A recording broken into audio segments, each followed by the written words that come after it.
ये जो सवाल आपके सामने है भाई काफ़ी इंपॉर्टेंट है बोर्ड एग्जाम के लिए ध्यान दीजिएगा जो कि एग्जाम में ये पूरे 5 अंक की सवाल पूछी जाती है जो कि कक्षा 12 गणित समाकलन से लिया गया है। और आपको बताते हैं आंशिक भिन्न पर आधारित क्वेश्चन हम बहुत कराए हुए हैं जिसका लिंक आपको डिस्क्रिप्शन में दे देंगे। खैर हम प्लेलिस्ट का लिंक डिस्क्रिप्शन में देंगे जहां से आप लाइन बाय लाइन सभी चैप्टर के इंपॉर्टेंट क्वेश्चन को देख सकते हैं। तो यहाँ पर देखिए इस सवाल को हम काफ़ी आसान तरीके से सॉल्व कर सकते हैं। और भाई लॉन्ग वीडियो के लिए आप आरएसएल मैथ चैनल पर जा सकते हैं। आरएसएल मैथ चैनल जिसका लिंक आपको डिस्क्रिप्शन में दे दिया जाएगा।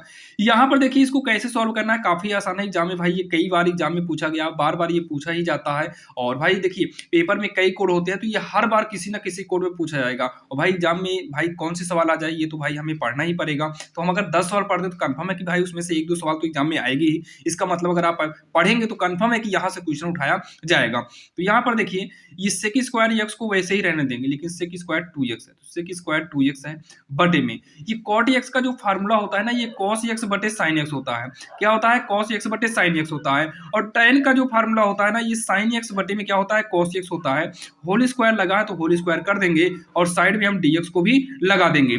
अब उसके बाद जो है ये सेक स्क्वायर 2x है, सेक स्क्वायर 2x बटे में अब क्या करेंगे, ये देखिए भिन्न के रूप का है तो भाई दोनों में लघुत्तम ले लेते हैं। जब दोनों में लघुत्तम लेंगे साइन कॉस का तो ये हमारा साइन एक्स इंटू में कॉस एक्स। देखिए जब दोनों का गुणा ही लघुत्तम हो ना, ऐसे तिरछा गुणा करा दिया करो। तो कॉस एक्स का कॉस एक्स में गुणा कराएंगे ना, कॉस स्क्वायर एक्स होगा।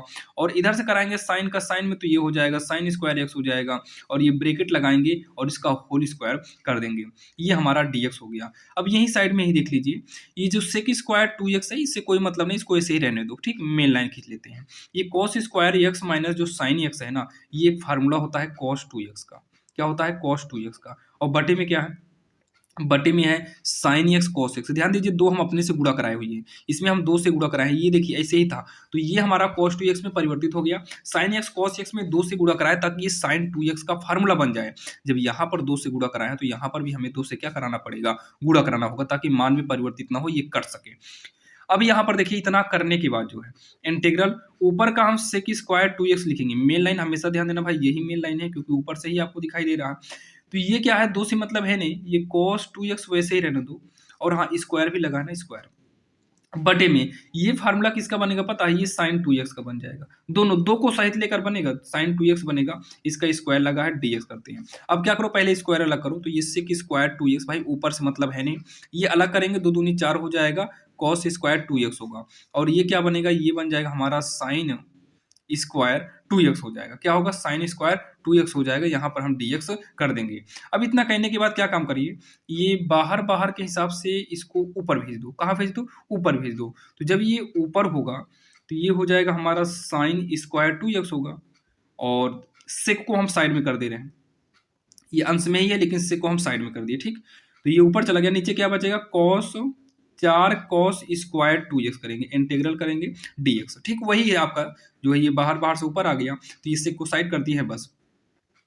अब जो है 4 को बाहर निकाल दो, ऊपर कुछ नहीं तो 1/4 बाहर हो गया। तो साइन बटे कॉस क्या होगा पता है? ये tan होगा, tan स्क्वायर 2x हो जाएगा। क्या हो जाएगा? tan स्क्वायर 2x हो जाएगा। और इंटू में सेक स्क्वायर 2x हो जाएगा dx। आप यहाँ चाहते तो भाई cot x कर सकते थे, cot को ऊपर ले जाते तो tan भी में बदल जाता, cot को tan में बदल सकते थे।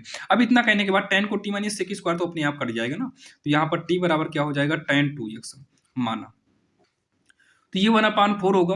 tan को t माने हैं, tan 2x को t माने हुए हैं, स्क्वायर तो वैसे लगा ही रहेगा, इंटू में सेक स्क्वायर 2x है, इसको भी लिखते हैं इंटू। अब dx का मान भी रखना होगा, इसका औकलन करते हैं dt अपॉन dx होगा।